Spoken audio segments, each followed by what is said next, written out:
My dream was music. I had spent all of my time after college working my way up to get to a point where I could become a successful musician, become a somebody in the world of music. I had finished a full pop soul album. I had applied for tour funding.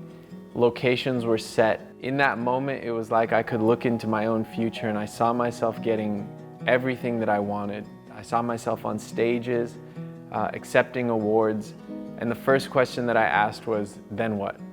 It's not enough. It wasn't enough to fill me up, and in that moment, I made a decision to follow the unknown, the invitation of where God was leading in my life.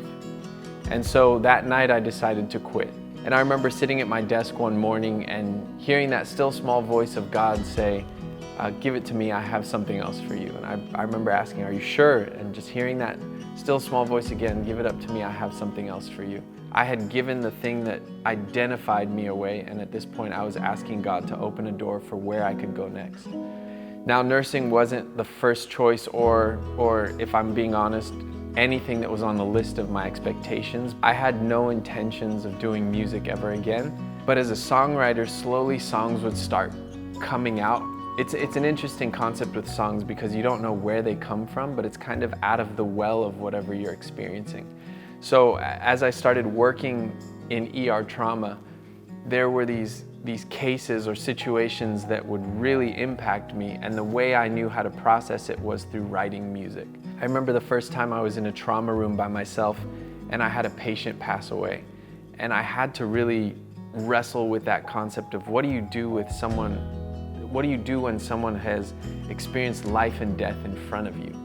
And I remember going home and thinking, what are my options? I can harden my shell a little bit and next time it won't impact me as much, but that's not what I came here for. So I remember really sitting with what happened and just being inspired to pick up my guitar. I picked up my guitar and I wrote this song, and it was one of those songs that just came out. The song was called Love Remains, and the idea was that with all that I've seen in that place, with all that I had experienced in the ER and seeing all of the worst of humanity, there was still this silver lining that always existed, that was, come what may, whatever the worst is, love still remains, and there's never a way to blot it out.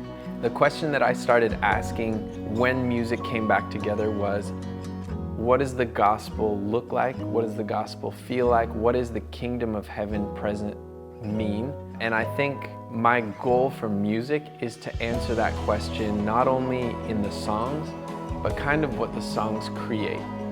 I don't know what the future holds, and I'm completely comfortable with that, because I've come to a place where I don't need to know what the future holds or how the story unfolds.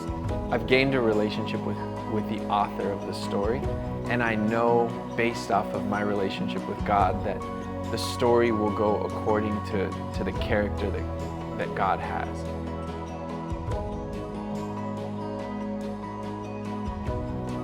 I am a steward because God is the author of my story.